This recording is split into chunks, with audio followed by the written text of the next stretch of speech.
Sydney cricket ground ഇങ്ങനെ ചുമ്മാ നടന്ന് കാണുന്നു ഭയങ്കര ആഗ്രഹമായിരുന്നു. അങ്ങനെ ഞാനും എൻ്റെ ഫ്രണ്ടും കൂടി ഗൈഡ് ടൂർ ബുക്ക് ചെയ്തു.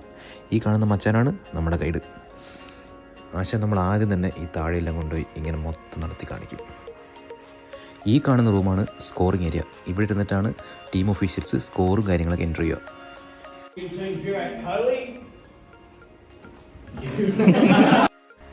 ഈ ഗൈഡ് ടൂറിലെ ഏറ്റവും എക്സൈറ്റിംഗ് പാർട്ട് ഇതായിരുന്നു. ഗൈഡ് നമ്മളോട് പറഞ്ഞു, നിങ്ങൾ റാൻഡമായിട്ട് ഡ്രസ്സിംഗ് റൂമിൽ ഓരോ സീറ്റിൽ കയറിയിരിക്കുക. അതിനുശേഷം ഗൈഡ് പറഞ്ഞു, നിങ്ങളിൽ ഒരാളിരിക്കുന്ന സീറ്റാണ് സച്ചിൻ ടെണ്ടുൽക്കറുടെ ലക്കി സീറ്റ് എന്ന്. ആദ്യം കാണിച്ചത് വിരാട് കോഹ്ലിയുടെ ലക്കി സീറ്റ്. ഇതാണ് സച്ചിൻ ടെണ്ടുൽക്കറുടെ ലക്കി സീറ്റ്. സച്ചിൻ സിഡ്നി കളിച്ച മൊത്തം കളിയും ഈ സീറ്റിൽ ഇരുന്നിട്ടാണ് സ്റ്റാർട്ട് ചെയ്തിട്ടുള്ളത്. India's favourite player, Travis Head.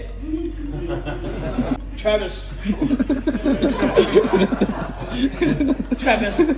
always sits there. ഓസ്ട്രേലിയൻ്റെ ഡ്രസ്സിംഗ് റൂമിൽ കൊണ്ടുപോയപ്പോഴും ഈ സെയിം പരിപാടി അവിടെ ഉണ്ടായിരുന്നു.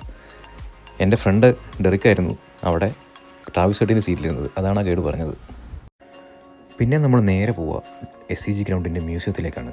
ഡോൺ ബ്രാഡ്മാൻ്റെ ബാറ്റ്, ഫിൽ ഹ്യൂസിൻ്റെ ജേഴ്സി, പിന്നെ മ്യൂസിയത്തിൻ്റെ ഉള്ളിൽ കോഹ്ലിയുടെ വലിയൊരു കട്ടൗട്ട് വെച്ചിട്ടുണ്ട്. ഇന്ത്യയുടെ ജേഴ്സി കാണാൻ പറ്റും. പിന്നെ കുറച്ച് മുന്നോട്ട് പോവുകയാണെങ്കിൽ അവിടെ നമ്മുടെ ഋഷഭ് പന്തിൻ്റെ ഒരു വിക്കറ്റ് കീപ്പിംഗ് ഗ്ലൗസ് വെച്ചിട്ടുണ്ട്. പിന്നെ ഇന്ത്യൻ പ്ലേയേഴ്സിനെ കുറിച്ച് കുറേ കാര്യങ്ങൾ അവിടെ എഴുതി വെച്ചിട്ടുണ്ട്, മെയിൻ പ്ലേയേഴ്സിനെ കുറിച്ച്.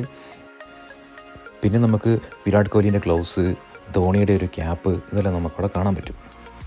അപ്പോൾ ക്രിക്കറ്റിനെ ഇഷ്ടപ്പെടുന്ന എല്ലാവർക്കും ബർത്ത്ഡേ വിസിറ്റാണ് ഈ SCGയിലെ ഗൈഡ് ടൂർ. ഓൺലൈൻ വഴി നമുക്കിത് ബുക്ക് ചെയ്യാം.